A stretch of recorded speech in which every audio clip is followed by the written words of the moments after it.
सकल दुनिया में है पूरन, सुना मैं रूप ईश्वर का। सकल दुनिया में है पूरन, सुना मैं नाम ईश्वर का। सुना मैं रूप ईश्वर का। वो ब्रह्मानंद बिन देखे मिटे नहीं भ्रमना तेरी। बता दे मोक्ष का मार्ग, गुरु में शरण में तेरी। गुरु में शरण में तेरी।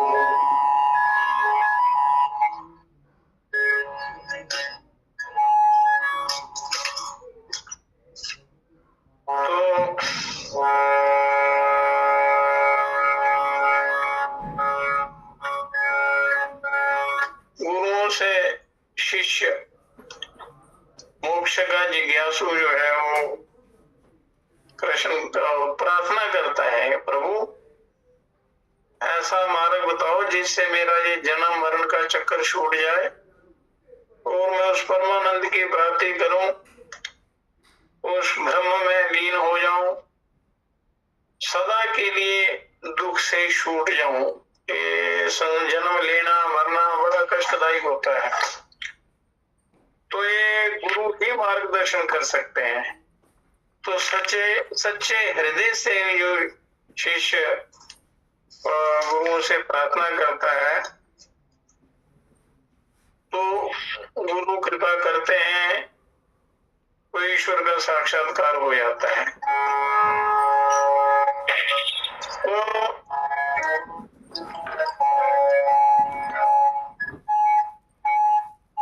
तो उसके लिए फकीर बनना पड़ता है। फकीरी में जो आनंद है वो दुनिया के विश्व भोगों में वैभव में नहीं है।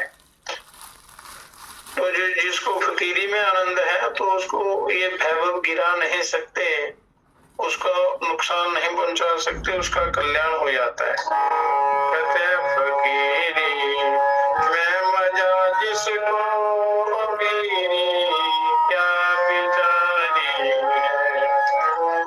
फकीरी में मजा जिसको अमीरी क्या बिचारी है। अमीरी क्या बिचारी है। फकीरी में मजा जिसको अमीरी क्या बिचारी है। सजे सब काम दुनिया के फिक्र गरवार के छूटे। फिक्र गरवार के छूटे। सदा एकांत में वासा याद प्रभु की प्यारी है। फकीरी में मजा जिसको फकीरी क्या बिचारी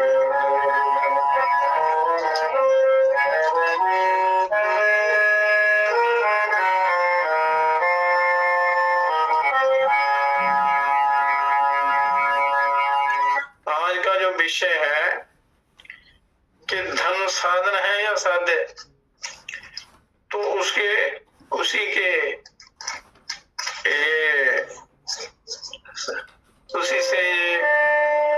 के लिए ये प्रेरणादायक भजन है कि आपको क्या करना है, कैसे ईश्वर की प्राप्ति होती है। नहीं नौकर किसी जन के न दिल में, लालसा धन के न दिल में, लालसा धन के सबूरे भार कर मन में फिरे जंगल बिहारी है। फकीरी है मजा जिसको अमीरी क्या बिचारी। मिला सत्संग संतन का चले नित ज्ञान की चर्चा, चले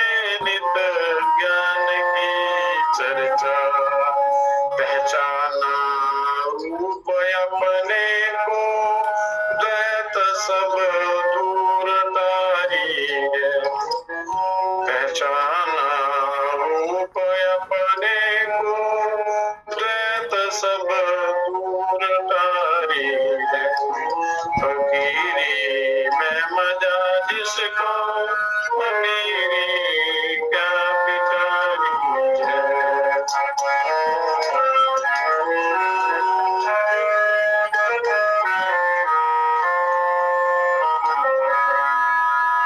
सभी जग जीव से प्रीति बराबर मानय पवाना सभी जग जीव से प्रीति बराबर मानय पवाना बराबर मानय पवाना ब्रह्मा नंद पूर्ण में मगन दिन रैन सारी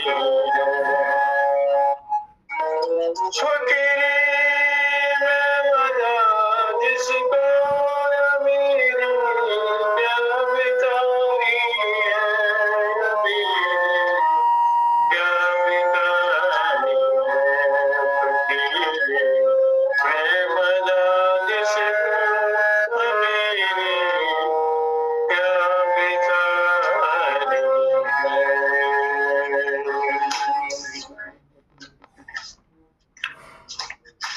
तो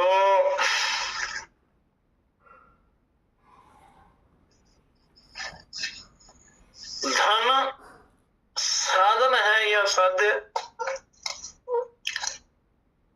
बृहस्पति स्मृति में एक श्लोक है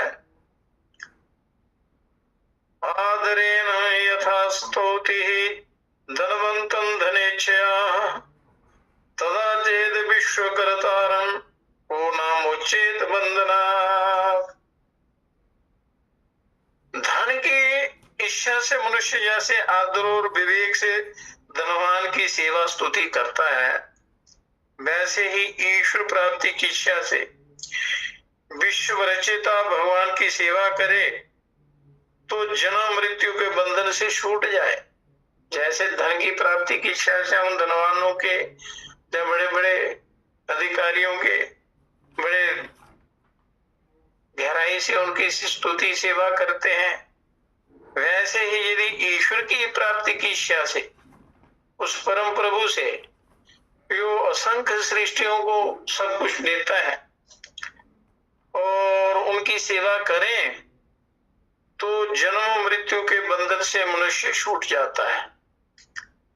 तो श्री भर्तृहरि ने एक प्रसंग में कहा है, ध्यान से सुनने वाली बातें हैं।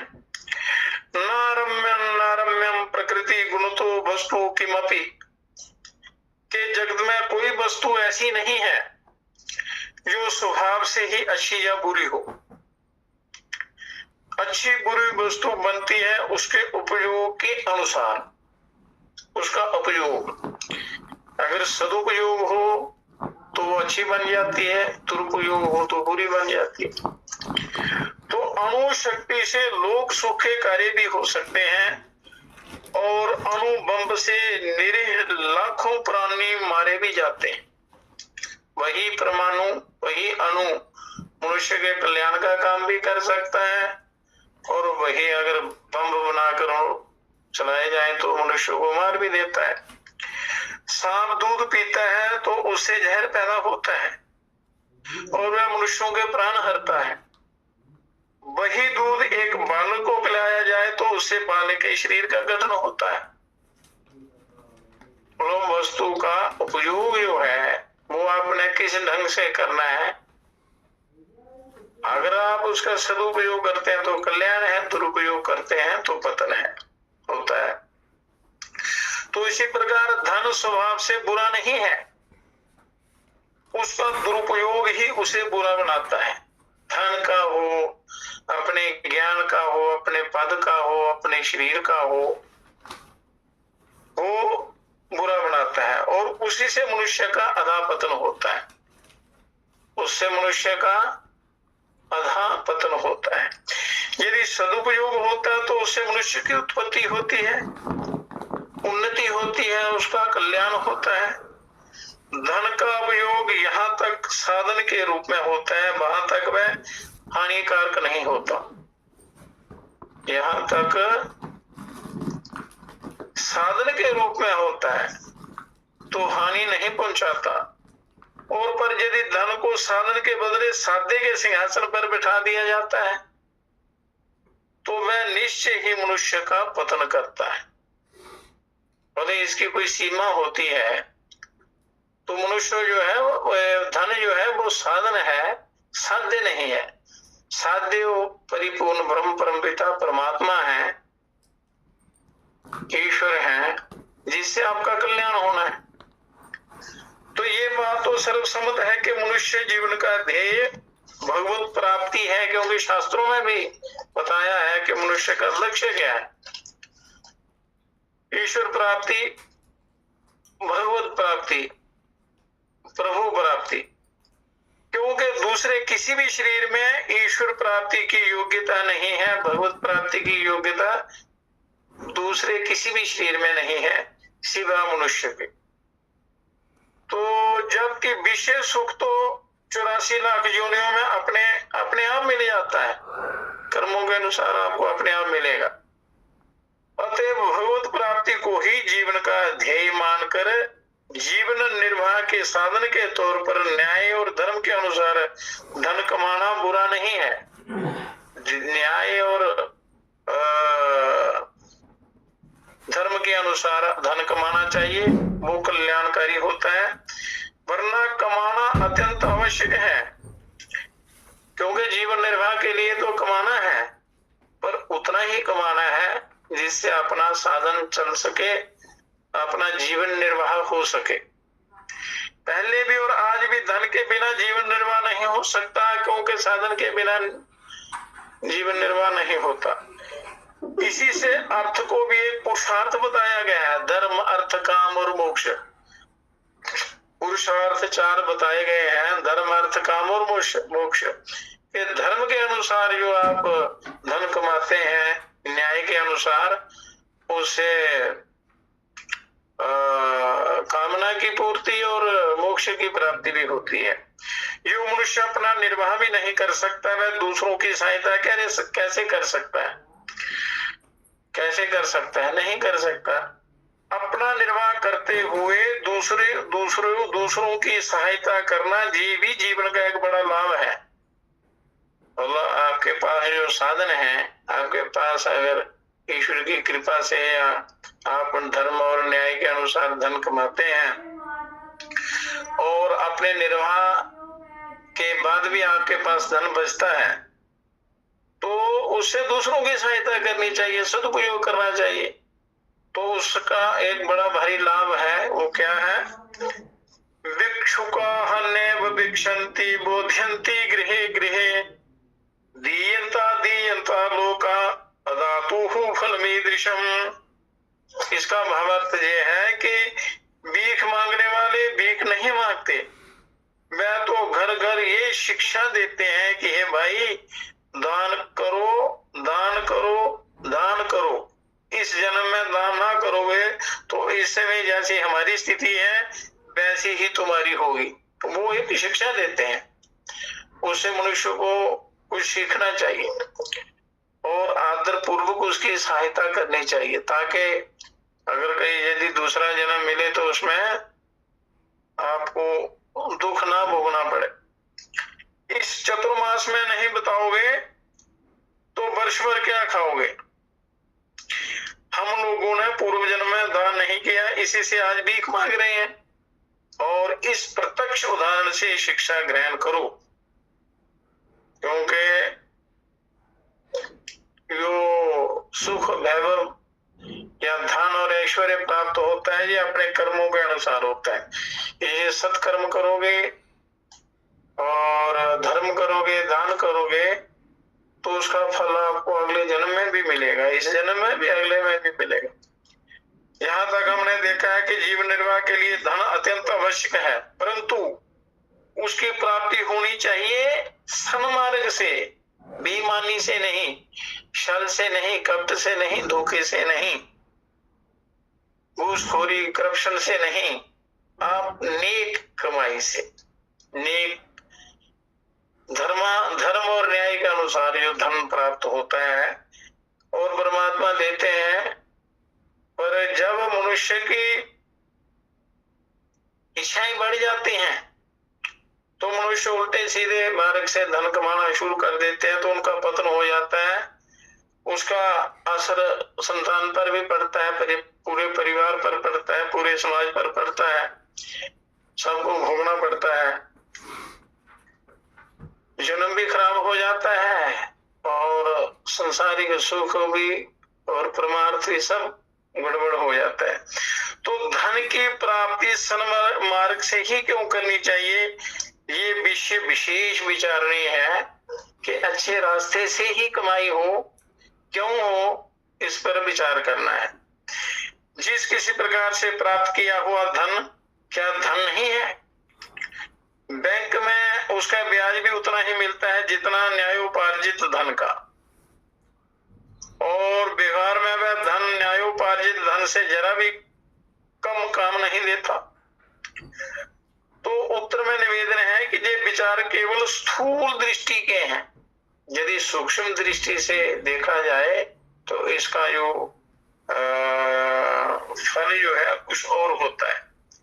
इसमें सूक्ष्म विचार और दूरदर्शिता नहीं है। अब देखिए, शास्त्रों ने धर्म, अर्थ, काम और मोक्ष ये 4 पुरुषार्थ बतलाए हैं। पुरुषार्थ के बिना कल्याण नहीं होता, तो ये पुरुषार्थ बताए हैं। यहाँ परम पुरुषार्थ मोक्ष है। सबसे बड़ा पुरुषार्थ क्या है? मोक्ष, आत्म कल्याण, आत्मोन्नति। पिछले तीनों पुरुषार्थ अंतिम पुरुषार्थ मोक्ष की प्राप्ति में बाधक हों, ऐसे ऐसे ऐसे नहीं होने चाहिए। मतलब धर्म, अर्थ और काम ये पूरे न्याय के अनुसार, धर्म के अनुसार पवित्रता के साथ होने चाहिए। जीवन धर्मपरायण नहीं होगा तो परम पुरुषार्थ की प्राप्ति होगी ही नहीं। धर्म, इसलिए पहला धर्म रखा है। अगर आपका जीवन धर्मपरायण है तो बाकी सारे पुरुषार्थ आपके सिद्ध हो जाएंगे, कल्याणकारी होंगे। तो ये प्रत्यक्ष बात है। तो इस पुरुषार्थ चतुष्टय का समन्वय इस प्रकार है। पुरुषार्थ चतुष्टय, पुरुषार्थ धर्म, अर्थ, काम और मोक्ष इस प्रकार है कि जो मनुष्य धर्म से अर्थ की प्राप्ति करके उस अर्थ का उतना ही उपयोग करता है जितना जीवन निर्वाह के लिए आवश्यक है, और वह चतुर्थ पुरुषार्थ को थोड़े ही प्रयास में सिद्ध कर सकता है। मतलब मोक्ष को बड़े थोड़े समय में बड़ा जल्दी उसको प्राप्त कर सकता है। और मनुस्मृति में तो कहा है कि अधर्म से प्राप्त किया हुआ धन कुछ दिन रहकर फिर न्यायोपार्जित धन को भी साथ लेकर नष्ट हो जाता है। बुरी कमाई अच्छी कमाई को भी साथ लेकर चला जाता है। बुरी कमाई जो है, आपके पास जो धर्म से कमाया हुआ धन है वो भी चला जाता है। इसलिए बुरा नहीं करना चाहिए, बुरे ढंग से, बुरे तरीके से, पाप से धन नहीं कमाना चाहिए। यदि कदाचित ऐसा होने के पहले ही शरीर छूट जाता है तो वह धन तो यहीं पड़ा रह जाएगा। जो आप पापाचरण से, अन्याय से या छल कपट से जो आप संग्रह करते हैं, धन कमाते हैं, और उसको भोगने से पहले ही अगर आपकी मृत्यु हो जाती है, जीवन चला जाता है, तो वो यहीं पड़ा रह जाता है। चोर लुटेरे डाकू ही खाते हैं उसको। और जीवन के किए हुए पाप के फलस्वरूप यात्रा शरीर धारण करना पड़ता है, और फिर यात्रा शरीर मिलता है। ये तो स्थूल शरीर है, इसके बाद एक सूक्ष्म शरीर यात्रा शरीर मिलता है किए हुए कर्मों का फल भोगने के लिए। अतएव अधर्म से प्राप्त किया हुआ धन बैंक में चाहे सुंदर मालूम हो, पर वह है जहर से भरे हुए सोने के घड़े जैसा। तो वो दुख देने वाला है, वो सुखदायी नहीं होता। विष रस भरा कणक घटू जैसे, सोने के बर्तन में जैसे जहर भरा हो, ऐसा वो धन होता है। अब धर्म से धन प्राप्त करने का अभिप्राय भी समझना चाहिए कि धर्म से क्यों धन कमाना चाहिए। मनु महाराज ने धर्म के 10 अंग बतलाए हैं। तो वो क्या क्या है, परंतु धन के उपार्जन में तो उनमें से 2 ही अंगों का पूरा पालन हो जाए तो बहुत है।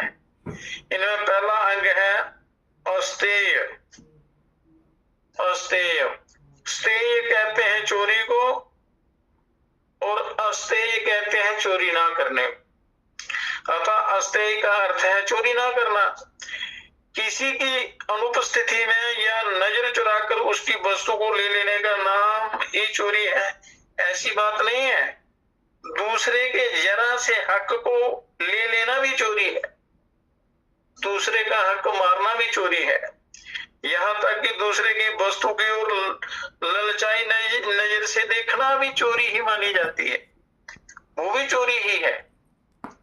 और श्रुति में इसलिए कहा है हकस्य सुधनम, व्यापारी उचित से अधिक मुनाफा ले, वह भी चोरी है। अगर आपका 10% मुनाफा बनता है न्याय के अनुसार, अगर आप उसको 40% लेते हैं तो वो भी महाचोरी है, वो भी धन सुखदायी नहीं होता, वो दुखों का कारण बन जाता है, विष बन जाता है। और माप तोल में कम दे ज्यादा ले ले, अगर देनी हो वस्तु तो तोल में कम दे और लेनी हो तो ज्यादा ले। खरीदारी की गरज समझकर अधिक पैसा वसूल कर ले, अच्छा नमूना दिखाकर जैसा चाहे जैसा माल बेच दे, दिखाना कुछ और बेचना कुछ और, दिखाने कागजी अखरोट और बेचने दूसरे नकली अखरोट, बाटा अखरोट, या कपड़ा दिखाना कुछ देना कुछ, तो ये सब चोरी है। छल करना, कपट करना, बेईमानी करना, ये चोरी है। ऐसा धन भी आपके कल्याण में बाधक होता है, जीवन भी दुखी रहता है। बलवान राजा उचित से अधिक कर वसूल करे और इसके लिए प्रजा को सताए, ये भी एक प्रकार की डकैती है, उसको भी पाप लगता है, राजा भी नरक में जाता है। वो काला बाजारी, रिश्वतखोरी और अनुचित रूप से धन की वसूली करने वाले चाहे जेल में हो ना हो, पर वह हैं तो चोर डाकू ही, और परमात्मा की नजरों में भी चोर है, और वहां उनको सजा तो मिलेगी।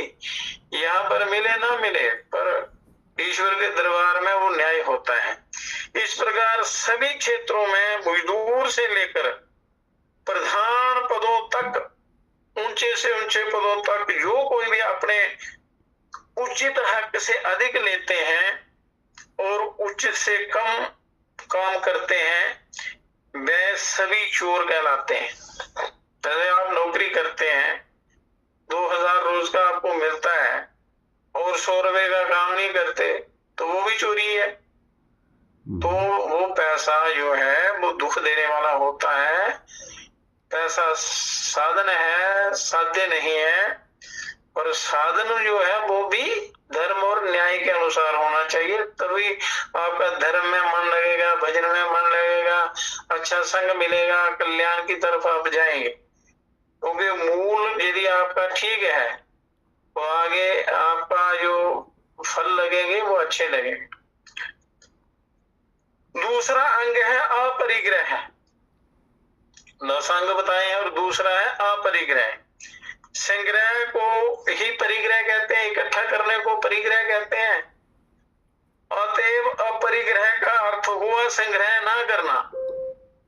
आज का अन्न संकट, वस्त्र संकट और अन्न प्राय सभी संकट परिग्रह के पाप से ही प्रकट हुए। जितने भी संकट आते हैं वो संग्रह के कारण ही आते हैं और उसी से पनप रहे हैं। परिग्रह बड़ा पाप है और ये समझकर कल्याणकामी पुरुषों को संग्रह घोरी से दूर ही रहना चाहिए। संग्रह करके रख देंगे, कुछ सड़ जाएगा, कुछ चूहे खा जाएंगे और किसी का काम नहीं आएगा और सारे लोग दुखी रहेंगे। इसलिए संग्रह जो है वो दुखों का घर है, पाप है, महान अन्याय है। तो धर्म के इन 2 अंगों पर यदि व्यक्ति और सारी जनता ध्यान रखे तो देश देश का दुख अवश्य दूर हो जाएगा, सबका दुख, हर व्यक्ति का दुख दूर हो जाए। परंतु जब तक इसके लिए दृढ़ निश्चय के साथ मनुष्य व्यक्तिगत प्रयत्न नहीं होगा, तब तक इस दुख से प्रजा को सदा रोते ही रहना पड़ेगा। भगवान सबको सम्मति दें, सद्बुद्धि से चले तो कभी कोई दंगे नहीं होते, कोई अकाल नहीं पड़ता, कोई कष्ट नहीं होते, अधिदेव आदि भौतिक देहाती में किसी भी प्रकार का कष्ट नहीं होता है। तो जितने भी कष्ट देखने को आजकल मिलते हैं, दिखाई देते हैं, वो सब अपने किए हुए कर्मों का फल होता है, अपने सामर्थ्य का दुरुपयोग करने के कारण होता है। तो अब ये देखना है कि धन को यदि साध्य या जीवन का ध्येय मान ले तो वह किस प्रकार हानिकारक होता है, बड़ा भयंकर हानिकारक होगा।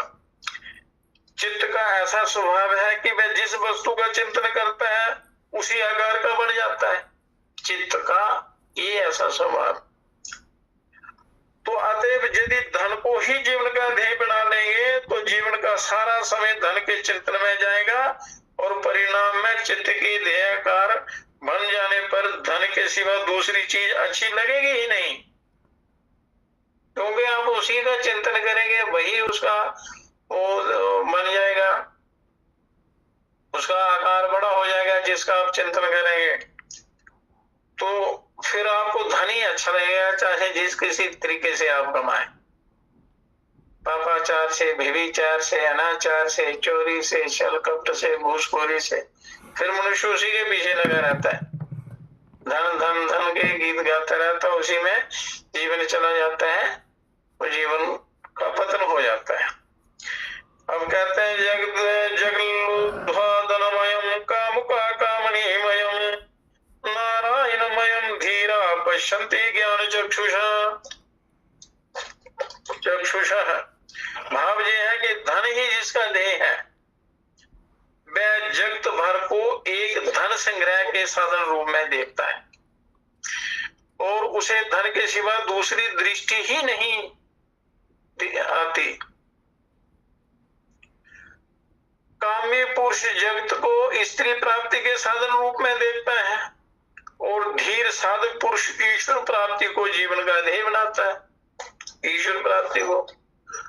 तो इसलिए वह ज्ञान की आंखों से जगत को नारायण रूप देखता है। ऐसा भाव होना चाहिए सबका। जब मनुष्य के सारे व्यापार, सारी चेष्टाएं केवल धन प्राप्ति के लिए ही होती हैं, तब उसका अधा पतन किस प्रकार होता है, इसको भगवान ने गीता के दूसरे अध्याय में विशद रूप में समझाया है। गीता एक ऐसा ग्रंथ है जिससे सभी शास्त्रों का, वेदों का, सबका ज्ञान हो जाता है। भगवान के द्वारा वो शब्द निकले हैं, भगवान के मुख से, परिपूर्ण ब्रह्म परमात्मा के मुख से वो ज्ञान निकला हुआ है। तो उसका प्रतिदिन उसका स्वाध्याय करना चाहिए, उसका श्रवण करना चाहिए, उसका मनन करना चाहिए, उसका अभ्यास, उस ज्ञान का अभ्यास करना चाहिए, तो परम कल्याण हो जाता है जीव का।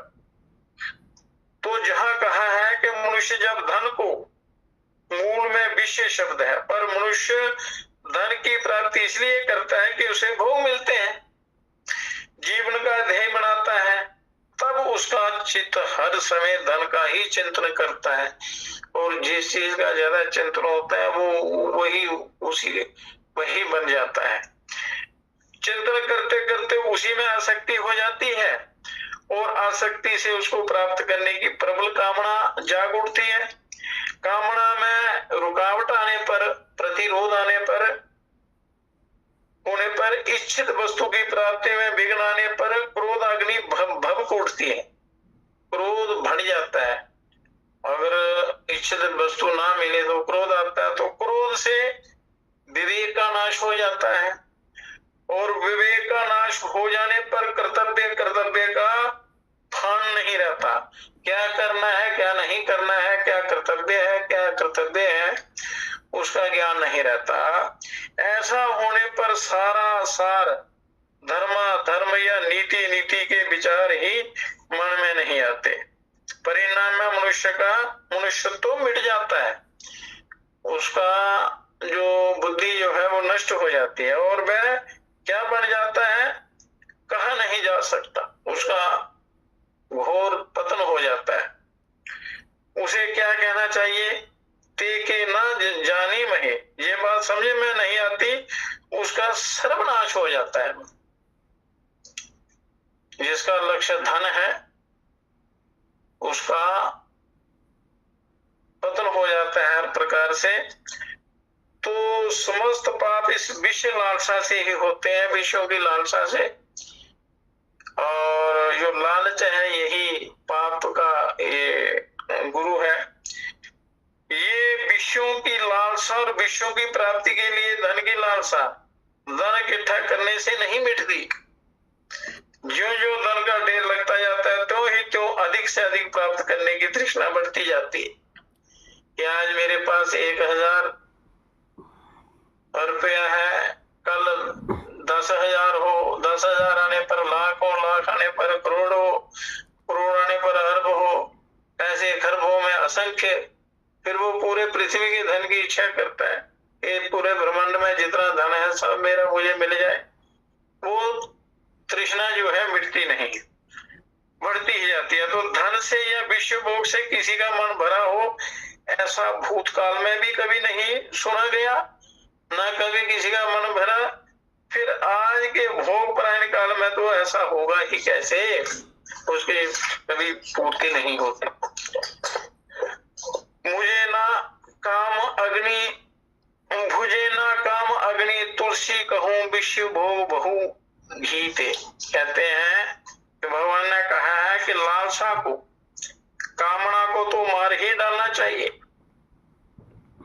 कामना को मार डालना चाहिए, क्योंकि उसको मारे बिना अर्थात वैराग्य के द्वारा उसका दमन किए बिना उसके बंधन से छूटने का दूसरा कोई रास्ता नहीं है।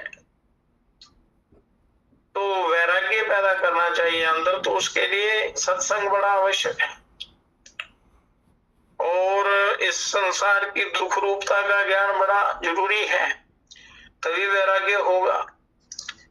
तो वैराग्य के द्वारा ही आप कामना को मार सकते हैं, नहीं तो ये कामना खा जाती है मनुष्य को। तो जीवन निर्वाह के साधन रूप में धन की प्राप्ति को शास्त्रों में निंदित नहीं बतलाया गया है, क्योंकि जीवन निर्वाह करना है, उसके लिए धन कमाने को निंदित नहीं बतलाया गया है, उचित बतलाया है। बल्कि उसकी तो आवश्यकता बतलाई है कि जीवन निर्वाह के लिए कुछ ना कुछ तो चाहिए। तो शास्त्रों ने तो निंदा की है धन को ही जीवन का ध्येय बनाने के लिए, धन को जीवन का ध्येय बना लेने की और उसकी अनर्गल लालसा को की निंदा की है। पर जिसकी बुद्धि सार असार का निश्चय करने में समर्थ नहीं रह गई है, उसका ध्यान शास्त्रों की चेतावनी की और जाना बहुत कठिन है। एक शास्त्रों में कहा है एक जगह कि जनयंत यर्जने दुखम ताप्यन्ति विपतिषु मोहयन्ति च संपतो कथमर्थः सुखावह। अर्थात धन के अर्जन में दुख है, विपत्ति काल में युद्ध, राज्य क्रांति, महामारी, अग्नि प्रकोप, बाढ़ तथा भूकंप आदि से के समय धन अत्यंत संतापदायक बन जाता है। ऐसे समय धनवान की स्थिति बड़ी करुणाजनक हो जाती है और इसी प्रकार जब बहुत अधिक परिमाण में धन इकट्ठा हो जाता है तब वह मनुष्य की बुद्धि को नष्ट कर देता है। ज्यादा धन से बुद्धि मारी जाती है, जिससे वह एक उन्मत्त नशेबाज के सदृश आचरण करने लगता है, सब कुछ भूल जाता है, धर्म अधर्म सब, और केवल अधर्म का ही ही सहारा लेता है और फलतः भयंकर विपत्तियों में फंस जाता है। ऐसी अवस्था में धन को कब सुख देने वाला समझा जाए? सुख देने वाला धन उतना ही होता है जितनी आपको आवश्यकता है शरीर निर्वाह के लिए, तो उससे ज्यादा तो विष बन जाता है। शास्त्रकार कहते हैं कि दानम भोगो न शस्त्रियो गत्यो भवन्ति वितस्य यो न ददाति न भुंक्ते तस्य तृतीया गतिर्भवति। धन की 3 गतियां होती हैं। उत्तम गति धन का परोपकार, दान पुण्य आदि में सद्व्यय करना, अपनी सामर्थ्य के अनुसार अपना निर्वाह करते हुए जो धन आपके पास बचता है उससे परोपकार करना, दान करना, पुण्य करना, यज्ञ करने, सदुपयोग करना, सद्व्यय करना। मध्यम गति है, ये उत्तम गति होगी, और मध्यम गति है अपने उपयोग में लाना, ये धन की मध्यम गति है। जो धनी अपने धन का इन 2 प्रकारों से उपयोग नहीं करता उसके धन की तीसरी गति होती है, किसी भी मार्ग से उसके धन का नाश हो जाता है। अगर ये 2 नहीं करता है, पहले 2, तो फिर उसका धन नाश हो जाता है, उसके काम नहीं आता। तो जहां जो धन को अपने उपयोग में व्यय करने की बात कही गई है, ये जरा विशेष विचारणीय है। धन की अधिष्ठात्री देवी है श्री लक्ष्मी जी, और लक्ष्मी जी भगवान की अर्धांगिनी है, और भगवान परमपिता है, वह सबकी माता है। वह यदि अपने घर पधारे तो हम उन्हें अपनी भोगिया ना मानकर माता माने और भगवान की सेवा में लगा दें, यही कर्तव्य है मनुष्य का, और फिर सदा कृपा बनी रहती है। अर्थात अपने निर्वाह के योग्य धन का अपने के लिए उपयोग करें, शेष सारा जनता रूपी जनार्दन की सेवा में ज्ञान पूर्वक लगा देना चाहिए। भले शास्त्रों में जो विधि बताई है उसके अनुसार लगा देना चाहिए। तो मनुष्य का जीवन भोगमय ना होकर त्यागमय होना चाहिए। अगर त्यागमय जीवन होगा तो सवा परमानंद की अनुभूति होगी, परम शांति मिलेगी, यहां भी और आगे भी। तो धन का उपभोग भोग सामग्री संग्रह करने में नहीं होना चाहिए, उसको परमार्थ में लगाना चाहिए, उसका बुद्धि पूर्वक, धर्म पूर्वक, न्याय पूर्वक उसका उपयोग करना चाहिए। मनुष्य एक बेसमझी के कारण ही भोग सामग्री इकट्ठी करता है, उसको समझ नहीं है। जब तक समझ नहीं आती तब तक आप धन का सदुपयोग नहीं कर सकते। तो मनुष्य मात्र सुख की इच्छा करता है, सारे मनुष्य, सारे प्राणी सुख की इच्छा करते हैं, और इसलिए उसकी सारी प्रवृत्तियां सुख प्राप्ति के लिए ही होती हैं। और वह समझता है कि भोग सामग्री का जितना अधिक संग्रह होगा उतना ही सुख अधिक होगा। ये उसकी भूल है, ऐसा नहीं होता। पर होता है इसके विपरीत, क्योंकि धन जरूरत से ज्यादा तो दुखदायी होता है। ज्यों-ज्यों भोग के साधन बढ़ते जाते हैं तो ही त्यों तृष्णा, भोगों की तृष्णा अधिक से अधिक बढ़ती जाती है और उग्र बढ़ती जाती है, और ये तृष्णा ही संसार में बड़े से बड़ा दुख है। तो इस दुख की निवृत्ति के लिए तृष्णा का त्याग करना चाहिए, और ये मन में रखना चाहिए ध्यान, मुझे है काम ईश्वर से, जगत रूठे तो रूठन दे। संसार चाहे रूठ जाए, धन चाहे ये संसार के विषय भोग नष्ट हो जाए, पर आपकी एक भावना होनी चाहिए कि मुझे ईश्वर की प्राप्ति करनी है। तो ये साधन सामग्रियां अपने आप मिल जाती हैं। इनकी इच्छा करेंगे तो ये संसार की तरफ ले जाएंगे, पतन कर देंगे, और आप ईश्वर की भावना करते हैं तो कल्याण हो जाएगा, वो परमार्थ की तरफ आप जाएंगे। तो सुख भोगमय जीवन में कदापि नहीं है, सुख है त्यागमय जीवन में। भोगमय जीवन में सुख नहीं है। भोग भोगने के बाद मनुष्य पछताता है, दुखी हो जाता है, और उसके त्याग में परमानंद की अनुभूति होती है। तो जिस मनुष्य की आवश्यकता जितनी ही थोड़ी होती है उतना ही वह अधिक सुखी होता है। धन से सुख नहीं मिलता कभी। अतः जो मनुष्य सुखी जीवन बिताना चाहते हो, उन्हें धीरे धीरे अपनी जरूरतों को कम करना चाहिए, अपनी आवश्यकताओं को कम करना चाहिए और संतोष वृत्ति की शिक्षा लेनी चाहिए। तो वो अच्छे संग से शास्त्रों के उसके अभ्यास से आता है। शास्त्रों का स्वाध्याय करना, उनको सुनना, अच्छे लोगों का संग करना, अच्छे विचार रखना। तो जद इच्छा लाभ संतुष्ट, गीता के इस ब्रह्म वाक्य को जीवन में उतारना चाहिए और गीता को बड़े अच्छे ढंग से बार बार उसको स्वाध्याय करना, उसको पढ़ना और सुनना चाहिए नित्य प्रति। तो आपको दिव्य ज्ञान मिलता जाएगा, आपका कल्याण हो जाएगा। तुलसीदास जी के कथानुसार यथा लाभ संतोष सदाई की वृत्ति बनानी चाहिए। भोग का तो भोग में ही चित्त, भोगी का तो भोग में ही चित्त व्यग्र रहता है, तो उसे सुख शांति का अनुभव नहीं हो सकता। पर संतोष से चित्त शांत रहता है। जिसको संतोष है, संतोषी मनुष्य सदा शांत रहता है, आनंद में रहता है, उसी को सच्चा सुख मिलता है और उस समय सुख शांति का अनुभव होता है। योग दर्शन में भी लिखा है, पतंजलि योग दर्शन में भी कहा है, संतोषाद अनु उत्तमम सुख लाभा, अनुत्तम सुख लाभ। संतोष से अनुत्तम लाभ होता है, जिससे बढ़कर दूसरा ना हो। ऐसा अप्रतिम सुख प्राप्त करना हो तो संतोष वृत्ति को धारण करना चाहिए। ऐसा सुख जो परम सुख है वो संतोष से मिलता है।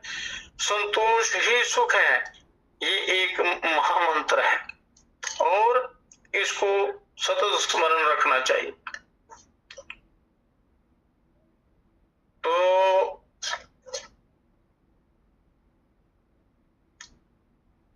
जीवन निर्वाह के साधन के तौर पर धन कमाना आवश्यक है, परंतु धन की प्राप्ति ही जीवन का ध्येय नहीं बन जाना चाहिए, उस पर कंट्रोल होना चाहिए। फिर धन की प्राप्ति भी न्याय और नीति के मार्ग से ही होनी चाहिए और निर्वाह हो जाता है। पर मनुष्य की जो अनावश्यक जो इच्छाएं हैं, अनावश्यक जो वस्तुओं का मनुष्य उपयोग करना चाहता है या इकट्ठा संग्रह करता है, उनको भोगता है, उनकी प्राप्ति में ही लगा रहता है, वो दुखों का कारण बनती है। तो अगर धर्म और न्याय से आप धन कमाते हैं तो वो कल्याणकारी होता है। अन्याय और अधर्म से आया हुआ धन नरकों में ले जाता है और उस मनुष्य की बड़ी दुर्गति होती है। साथ ही धन का उपयोग भी भोग सामग्री के संग्रह में नहीं होना चाहिए।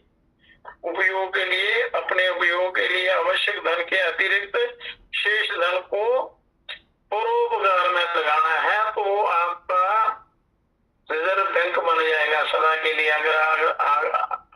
अगर एक जन्म आप लेते हैं, अगर इस जन्म में आप मोक्ष प्राप्त नहीं करते या मोक्ष प्राप्ति की इच्छा नहीं रखते हो तो फिर कर्मों के अनुसार जन्म मिलता है। तो उसके लिए जो आप दान करते हैं, धर्म करते हैं, दान परोपकार करते हैं तो आगे के लिए आपको वो एक गुना मिलता है और ये जीवन जो है सुखमय बीतता है। आप जीवन निर्वाह कैसे करें इसको योग विशिष्ट के एक श्लोक में समझना चाहिए। योग विशिष्ट में बताया है आहार कर्मं कुर्याद निंदं कुर्याद आहारं प्राण संधारणार्थम प्राण संधानस्तु जिज्ञासना निर्वाहार्थम तत्त्वम जिज्ञासे येन भूयो न दुखम। शरीर है इसलिए उसके निर्वाहार्थ न्याय मार्ग से धन कमाना चाहिए। शरीर है उसको चलाने के लिए, घर परिवार को चलाने के लिए धन की आवश्यकता होती है, धन कमाना चाहिए। शरीर को बनाए रखने के लिए आवश्यक आहार विहार करना चाहिए। शरीर को बनाए रखने के लिए करना चाहिए, पर आवश्यकता से ज्यादा नहीं करना चाहिए। आवश्यकता से ज्यादा आप करेंगे तो दुखों का कारण बन जाएगा। इसलिए धन को जो है, धन एक साधन है, ये साध्य नहीं है। और खान पान के लिए जीवन नहीं, पर जीवन के लिए खान पान करना है। मतलब शरीर को, शरीर की रक्षा करनी है, क्योंकि शरीर माध्यम खलु धर्म साधन। शरीर जो है ये सर्व धर्मों का आधार है। संसार में रहना है तो शरीर की आवश्यकता है, परमार्थ करना है साधना के लिए भी शरीर की आवश्यकता है। तो ये सारे साधन चतुष्टय जो है, पुरुषार्थ चतुष्टय, ये धन धर्म अर्थ काम मोक्ष के लिए शरीर स्वस्थ होना बड़ा आवश्यक है। तो इसलिए शरीर को बनाए रखने के लिए आहार करना है, ना कि भोगों के लिए शरीर है। तो इस सूत्र को याद रखना चाहिए, जीवन को बनाए रखना चाहिए भगवत प्राप्ति के लिए, और भगवत प्राप्ति इसी जीवन में कर लेनी चाहिए, ऐसा विचार रखना चाहिए, जिससे पुनः गर्भवास का दुख ना भोगना पड़े। तो गर्भ में जब ये बात है तो परमात्मा से प्रार्थना करते हैं कि हे प्रभु मुझे एक बार इस गर्भ से निकालो, इस नरक से निकालो, तो मैं आपका ही भजन करूंगा, अपना कल्याण करूंगा और आपकी बताए हुए मार्ग पर चलूंगा। जो गर्भ का इकरार था तुझे याद हो कि ना याद हो।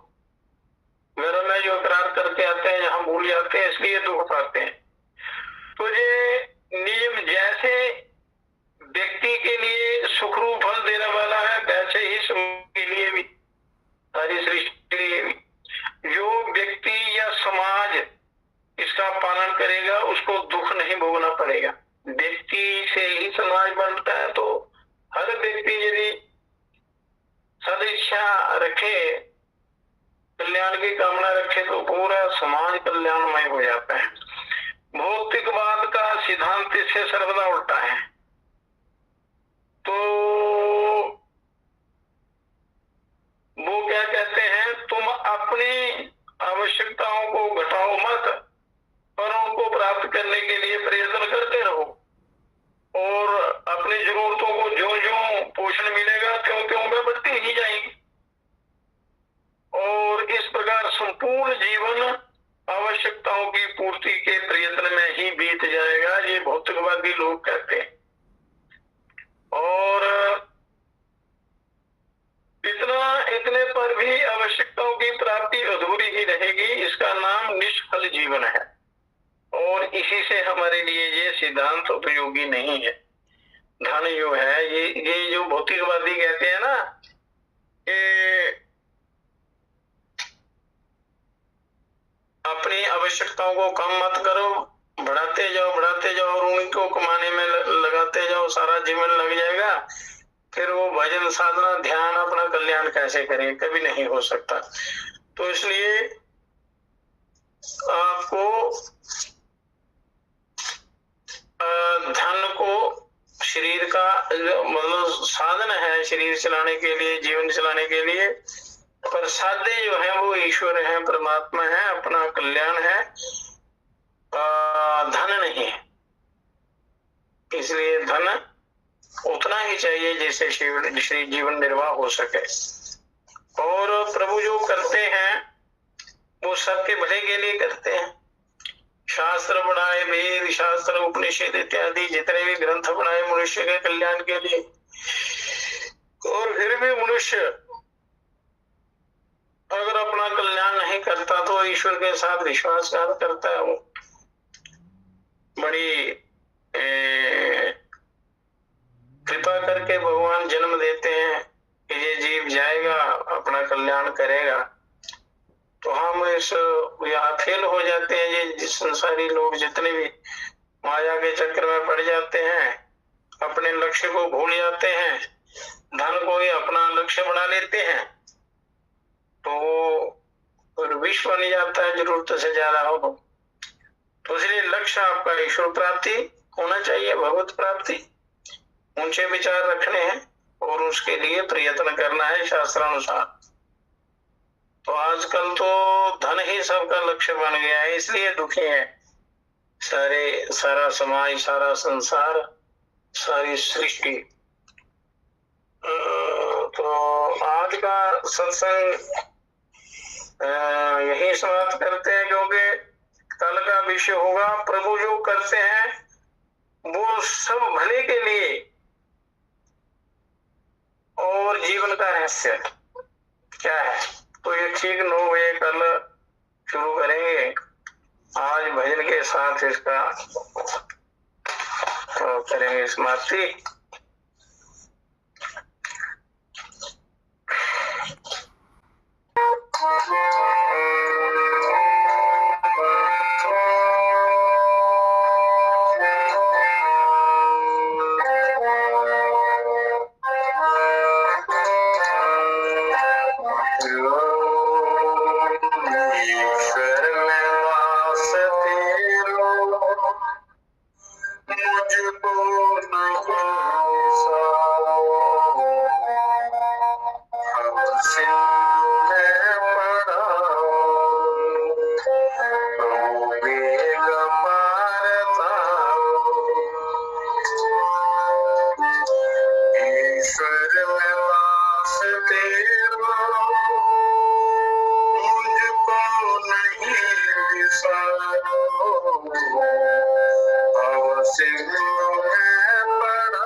हमारा सभी बिहारे, कनी जावे हमारा सभी बिहारे, फिर के कहीं न आवे, पल का नहीं आधार हो, हम सिंधु में पड़ा हो, हम देख पार पारो, हम सिंधु में पड़ा हो, हम देख पार पारो, ये शरण वास्ते सुत माता तेरा कोई नहीं है मेरा, सुत माता सुत माता तेरा कोई नहीं है मेरा, परमानंद पान तेरा करके दया निहार हो, अब सिंधु में पड़ा हो, प्रभु वेग पार तारो, अब सिंधु में पड़ा हो, प्रभु वेग पार तारो, दास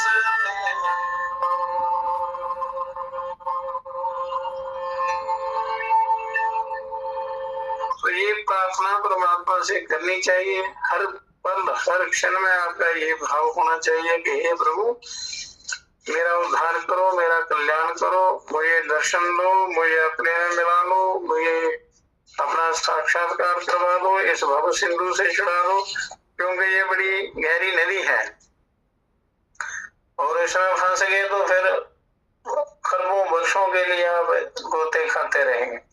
इसलिए ये जन्म मिला है, कोशिश करनी चाहिए कि इसी जन्म में अपना उद्धार हो जाए, अपना कल्याण हो जाए, उसके लिए प्रयत्न करना है। तो उसमें कोई चीज बाधक नहीं है, बाधक है तो आपकी कामना इच्छा, इसका त्याग करेंगे तो रास्ता मिल जाएगा। ओम शांति ही शांति। हे परम पिता, हे विश्व पिता, हे राष्ट्र पिता, हे जगदावा, हे करुणामय दीन दयालु, पूर्ण गुरु हे अपरंपार, हे महेश अब शीघ्र कृपा कर, हमें दीजिए योग विचार, मानवता के प्रेरक बनकर नाथ करे सुखमय संसार। हे परम पिता, हे विश्व पिता, हे राष्ट्र पिता, हे जगदाधार, हे राष्ट्र पिता, हे